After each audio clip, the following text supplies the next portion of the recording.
All right, everyone. Thank you for joining us tonight. It's Tuesday, November 16th, 2021, and it's 5 p.m. You are at a Plan Commission of the City of Wausau meeting. Welcome. The first item on our agenda is to approve the minutes from the October 19th, 2021 meeting. I would entertain a motion. I have a motion by Brueggemann and a second by Neal. Any discussion? Okay, all those in favor can signify by saying aye. Aye. Aye. Any opposed? That passes unanimously. Thank you. I guess I should note for the record that everyone is here aside from Alder Peckham, who is excused. All right, item number 2 on the agenda is a public hearing and then followed by discussion and possible action on rezoning the 710 Grant Street from a 2-flat residential zoning district to a planned unit development zoning district, and approve the general development plan to allow for commercial storage and residential use. This is for Dan Weber. I don't know if you want to give us a little preview of this before I open the public hearing. So Sam will do that. Sure. So Dan Weber from Timekeeper Distillery bought the house next door. That would be on the north side of Grant Street. That is against the parking lot. And basically right now it's zoned 2-flat, even though it's a single family. Timekeeper's zone PUD. Combining the two into one PUD helps him with his liquor licensing and whatnot for different inspections and permits he gets. So it's pretty simple. The main house will be rented out as a single family home and the garage will be used for storage. Now that there's enough parking on the outside in the driveway to meet code, and there's plenty of people with single family homes who park outside anyways. So visually driving past, you're not going to notice any differences really. It's just like a slight logistical tweak that helps them expand without having to, put on a big addition or something. I think they have to sheetrock the inside of the garage to meet fire separation. Bill can explain that stuff better, but that's really the only physical change to the premise. Yeah, no changes visibly on the outside or no impacts to infrastructure that are above what you already see, so pretty straightforward. Okay. Do you want to say anything about the sheetrock, or are we covered? We're covered. Okay. So I guess I will officially open this public hearing. If you're interested in commenting, you can approach the podium and give us your name and address, and then let us know what you think. For the second time, if there's anybody interested in speaking at this public hearing for action on rezoning 710 Grant Street from a 2-flat residential zoning district to a planned unit development district, can come forward. All right, the third time is a charm. If anybody's interested in speaking on this rezone, feel free to approach the podium. Okay, well, I'm not seeing anybody approaching. We've asked 3 times, so I'm going to close this public hearing. And I guess now we are on to the discussion and possible action portion of our program. Yes, Mr. Neal. Thank you, Madam Chair. I'll move to approve the request for rezoning. Okay, we have a motion and a second. Any discussion or questions here? I'm not seeing any. So all of those in favor of rezoning 710 Grant Street from a 2-flat residential zoning district to a planned unit development zoning district, and approving the general development plan to allow for commercial storage and residential use can signify by saying aye. Aye. Aye. Aye. Any opposed? Okay, that passes. Thank you very much. Thank you. You're good. All right, next up, we have another public hearing. This one is for rezoning on 415 South First Avenue from an urban mixed-use zoning district to a planned unit development zoning district. I didn't check before starting to speak who's going to give us an update. It looks like maybe I can. Brad. Thank you. Thank you. Let's see, the developer is also here to answer any questions we have, but this is for the West Side Battery site, and you may have heard about this project before. We did put out an RFP for this property, and we did receive a couple proposals. One was from Gorman, which is the multifamily residential development that's in your packet. It's for a 50-unit apartment building, and the zoning would need to change from urban mixed use to planned unit development to allow for the 50-unit apartments. This is the general plan stage of the PUD. Assuming it goes forward, they would come back with a specific plan with more details on it, but the general plans are in your packet, and I guess maybe after the public hearing, I could go through some of the staff report if someone has questions Okay. regarding that. Thanks. Okay, well, I think right now is the moment where I will open the public hearing on the rezoning of 415 South First Avenue from an urban mixed-use zoning district to a planned unit development zoning district for that 50-unit multifamily apartment building. So if there's anybody here that would like to comment on this, you can approach the podium. You don't have to be shy. All right, for the second time, if there's anybody here that would like to talk about the rezone, the potential rezone on 415 South First Avenue, feel free to approach. All right, so the third time I'm going to ask is if anybody's here and would like to comment on the 415 South First Avenue from an urban mixed-use zoning district to a planned unit development zoning district. Okay, I'm seeing nobody, so I'm going to go ahead and close the public hearing. So at this point, we're on the discussion and possible action portion, unless you'd like Brad to move forward with the staff memo first, but looks like we're ready. Oh, I've got a to motion. approve, But I have no problem hearing the staff memo either. Okay, that's fine. So we have a motion to approve the rezone at 450, and a second. Okay. I'd love to hear the plan. Why don't we hear about it from Brad and possibly the developer? Thank you. You wouldn't have hurt my feelings if you didn't want to hear from me, but that's okay. But I'm not going to read it word for word. There are the same criteria that we have for PUDs every time. And, I guess staff didn't have too many issues with it.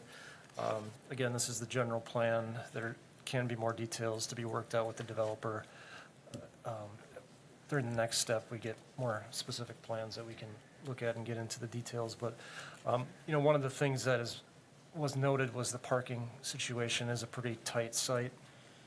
There are 52 parking spaces being shown for 50 units in the building.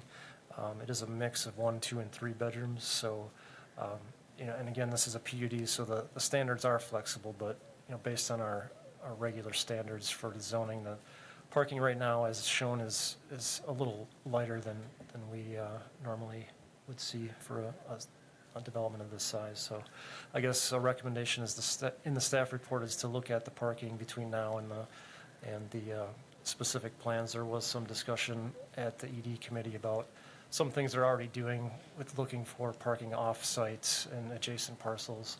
I mentioned in the staff report, that First Avenue segment is 4 lanes. It goes from 1 lane to 4 lanes. So when we rebuilt this, it was kind of questionable whether those 4 lanes were all needed. There could be some options for some on-street parking, maybe not overnight, but just to help with the, in and out of the residents and so forth. So those are some options that we can certainly look at in more details from now until, when this comes back to us. So I guess that's about all I had.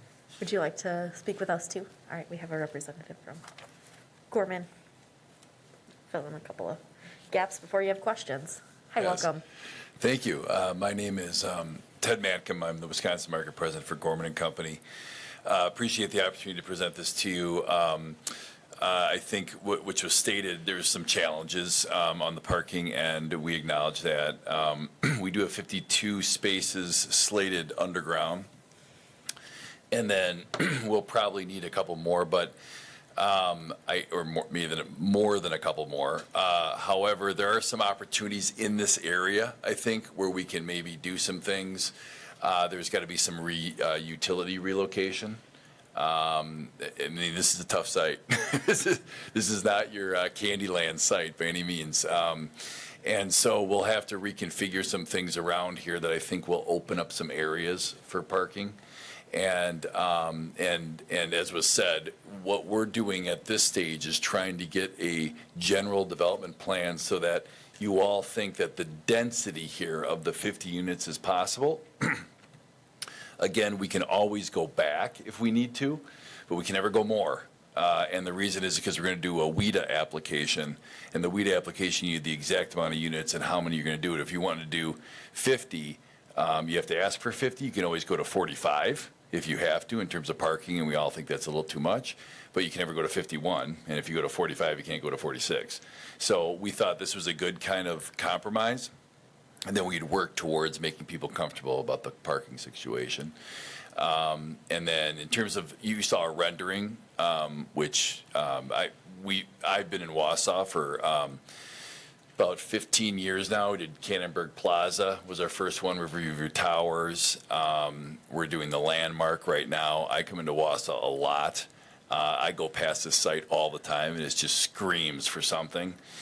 So this rendering, I made sure that I thought was up to our standards, which looks really cool at that site. I think it'd be a great gateway to downtown.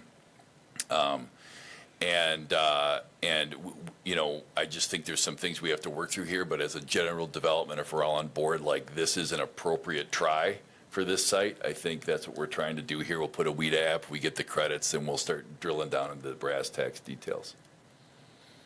So I just wanted to kind of communicate our strategy here for you. Awesome. I think we have a couple of questions. Sure. Alder Neal. No question, just want to observe that at our ED committee meeting, we even went into closed session and talked about stuff, and there was pretty much an excitement level among the committee about this project proposal. Aside from its, its gateway type, appeal, that we wanted to have something at that site that sort of said, hello, welcome to downtown, which it certainly would. It also fulfills a big need that we have in the community, which is part of our mission, is to ensure that we can provide residential at various levels. So really, we're really happy about this proposal and glad to see it come along, and I heartily support it. So just that. Thank you. Thank you. Any other comments or questions? Yes, Mr. Bergman. I had a question for staff. If we approve this, they go through the tax credits, and for some reason it doesn't change hands. We've seen this property not change hands before, right? To prevent the Thomas Street problem that we had from zoning change like 3 or 4 years ago, does it revert back, or does it stay where it's at, or what sort of conditions do we have in place there? Or does it automatically move to here, and this is the new designation where it sits until if it doesn't come to fruition? What is that status, and how do we have to treat it? Sure. Well, I mean, this property, like the Thomas Street one, it's owned by the city. So, zoning in some ways is a protectionary measure. If we don't own the property, if someone else, wants to develop it, there's a zoning class that says you can do this and you can't do that. Being that we own the property, we have sort of an extra level of protection. We're not worried about something like sneaking in there someday that we're not looking for it. So, yeah, I mean, in this case, if the plan changes, it would need to come back to us, and we'd have to approve a new plan. Essentially, I think I'd have to dig into the details about if it's started or not started at a certain time. I don't think it goes away necessarily. But again, it's not necessarily a concern, I don't think, because, again, we have that extra level of protection that we own the property, but also we have a plan in place where we know it's not going to be more than what we're approving. It could be less, it could be different, but we would have that review, if and when the time comes. Okay. If that answers the question. Thanks, Brad. Looks like we have, yes. I have just an experience on this because I've been through this before, and the legality of it, I think, needs to be 100% checked. But what has flown before is a zoning tied to site control because the city owns it, and that zoning extends to the site control, which would be about the 12/31/2022 or something.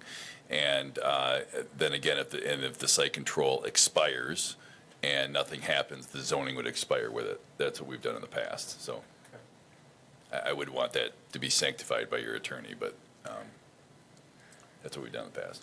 She is noting, I can tell. Any other questions? Yes, Mr. Borneman. I've got a question in a similar vein.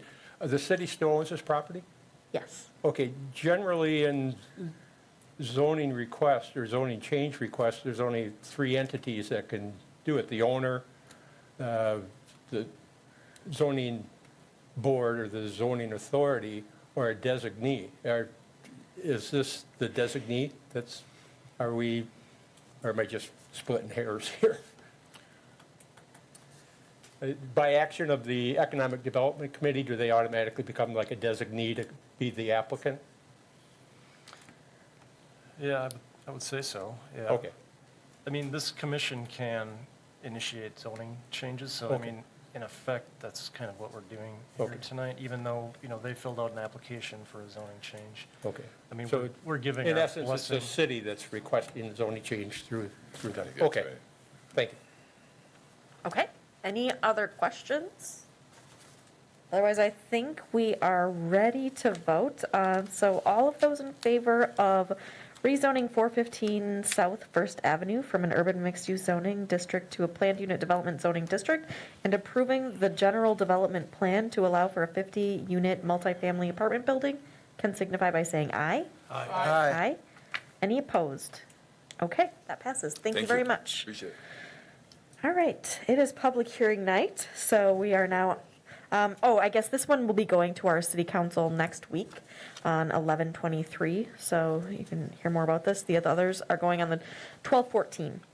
Okay, item number 4, public hearing. It's discussion and possible action on amending section 23.01.23 definitions, section 23.02.04 interpretation of zoning district boundaries, section 23.03.28 accessory land uses and structures, section 23.10.21 notice of public hearings, section 23.10.22 public meetings, sections 23.10.31 zoning map amendment, and section 23.10.44 planned unit development review and approval procedure. Maybe I'll have our zoning administrator give us a little update on what all of these changes mean for us. Thank you. So in the packet here, you'll see highlighted portions is going to be new language, and I guess I'll just walk through this quickly. The first is a definition. We're just updating to reflect current standard that it's not COM 320 or COM 21 anymore, it's SPS 321. So it's a reference to the state building code. Our second change here is actually we're adding this for lands that are annexed so that they default to our most restrictive residential land use unless they petition. So it'll go, like tonight we have annexation, it'll default to SR2 unless they petition for a different zoning. And then the bigger one is our changes to our tourist rooming house ordinance. And when we first developed the zoning code back in 18, Marathon County didn't have a program for tourist rooming houses. And since then, they have developed one. So they do currently, Marathon County Health Department as an agent for the state license or permit and inspect tourist rooming houses, which is better known as an Airbnb. We have about 15 of them in the city of Wausau that are basically single-family homes. So since the county is providing this inspection and review, we didn't want to make we're proposing to eliminate most of this ordinance to create, so we don't have dual layers of permitting anymore. That was a consensus among most of the folks that call and inquire, do I need a permit? I already have one through the county. So we've kind of, we're making that proposal to remove most of this permitting requirements. And frankly, we haven't had any complaints. We just have people inquire about it, whether they can do it or not. The next section is actually what we spoke about in the previous meeting with the noticing requirements. Our ordinance requires a 100-foot notice for anybody that's going to have a public hearing. We've in practice been doing 200 feet, and by the direction of Plan Commission previously, we're updating that to reflect a 200-foot radius for notification of public meetings.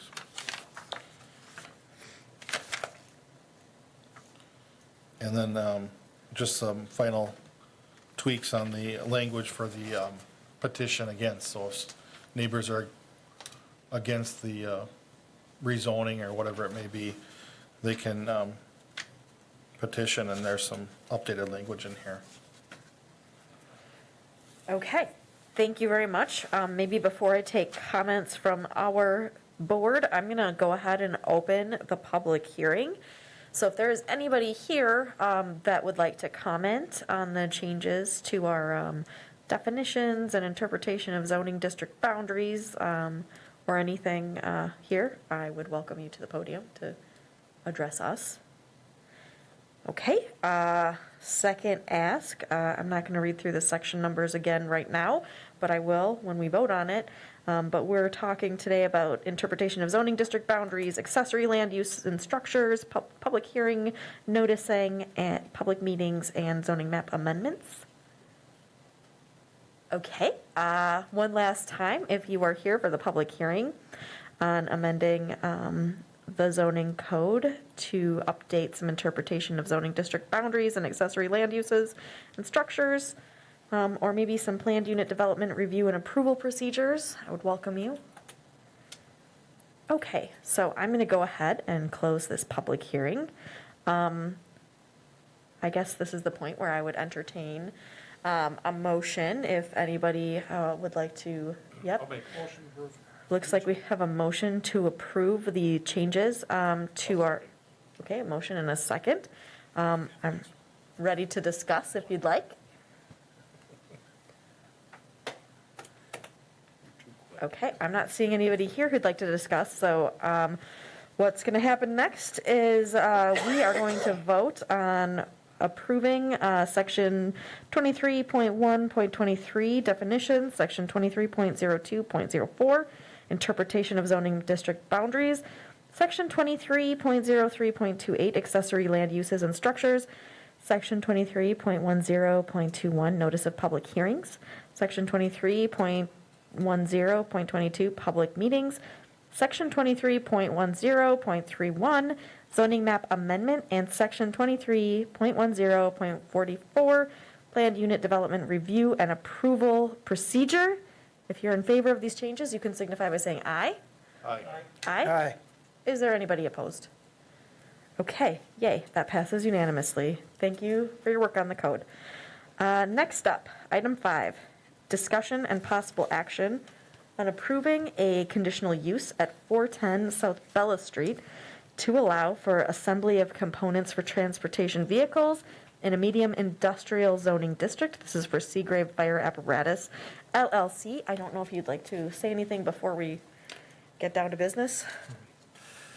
Sure. I guess just to introduce it, this is the second meeting on this conditional use permit. The first one was a public hearing last time, and there actually was not any substantial evidence presented at the public hearing. There was a letter received in favor of it, as you might recall, and staff and the petitioners had discussed their plans for the property. So I guess this is the final action on the CUP, and some options are to approve it as with no conditions, or to put some conditions on the approval, or to deny the request. I guess staff's recommendation, based on the discussion again, is to approve it, but we did feel that there might be a couple conditions that, might help this out a little bit. One isn't really a condition, it's just to make sure that, the operations of the business are being conducted completely inside the building. There won't be anything outside, except for, the coming and going of deliveries and so forth. So that was stated by the applicants that, everything would be conducted inside, so that's not necessarily a new condition. But the second one was regarding parking. Again, always seems to be a concern, but in this case, they do have the parking lots across Bella Street under the common ownership of the building that can be used for employee parking. They're not striped, so we don't know exactly how many are there.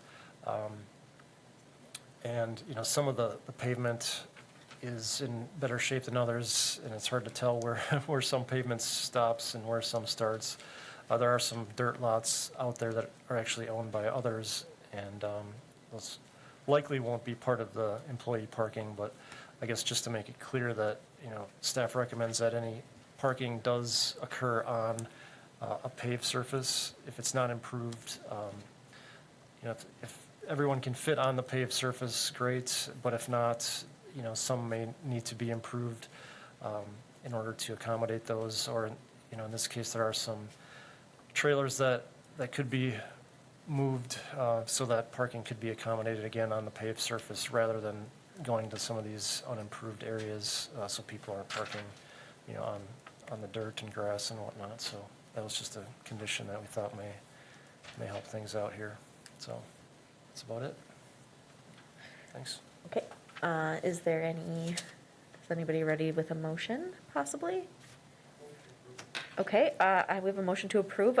Would you like to include the recommendations from staff? I would move to approve, including staff recommendations Okay. as noted. Okay, we have a motion to approve with recommendations and a second from Borneman. Any discussion here or questions? I know that we have the folks from Seagrave here. Is there any questions? Oh, yes, Mr. Borneman. Just one, I'm noticing right now, there's just going to be a single shift? Yes. Okay, are there plans to go beyond that, or are you thinking it's just going to be normal? I'm about to get yelled at by public access if you don't go to the microphone to answer, so. Okay. Thank you so much. So I'm Frank Sendre again, VP of Operations. Right now, our plans are for one shift, but again, Okay. it's manufacturing. If there's demand and we need it, then we certainly would want the flexibility to do more. Okay. But, the initial 25, 30, 50 people could clearly be accommodated on days. But I don't ever want to say never, but not the current plan. Okay. Okay, Thank Thank you. you. Any other questions? Okay, looks like we are ready to, what you're voting on is approving a conditional use at 410 South Bella Street to allow for assembly of components for transportation vehicles in a medium industrial zoning district. All of those in favor can signify by saying aye. Aye. Any opposed? Okay, thank you very much. Good luck. We're excited to welcome you. All right, we're now on to item number 6.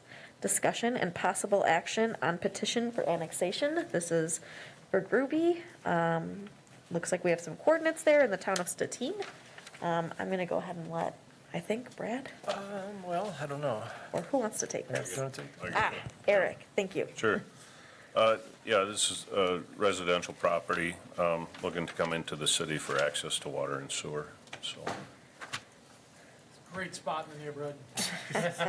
Wonderful neighborhood. We've heard that. That's been a rumor. Here they dump their No, no. trimmings in that. That's Tipple. Is that true? That's Tipple. Maybe want some neighbors to go outside the city. One's coming in, we'll swap a neighbor or two. Okay, so there's some smack talk happening here.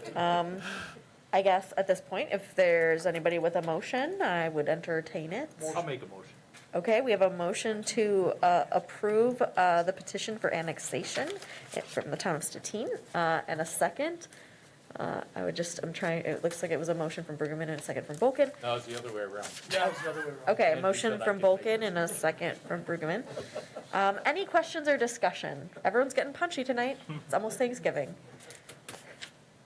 Okay, doesn't look like we're ready. We don't have anything to say. So all of those in favor of approving the petition for annexation for Groby in the town of Stettin can signify by saying aye. Aye. Aye. Any opposed? Okay, that will go to council on 12/14 as well. All right, next item is next meeting date. I don't know what that is, but Third Tuesday, whatever that is. third Tuesday, looks like, As long as it's not Christmas. About Christmas. right? All right, okay. We'll notify you via email. And then, last item is adjournment. I would entertain that motion if somebody's got it. I'll make that one. I got a motion by Bolkin and a second by Neal. All those in favor can signify by saying aye. Aye. Aye. Any opposed? Okay, thank you very much. Have a good night.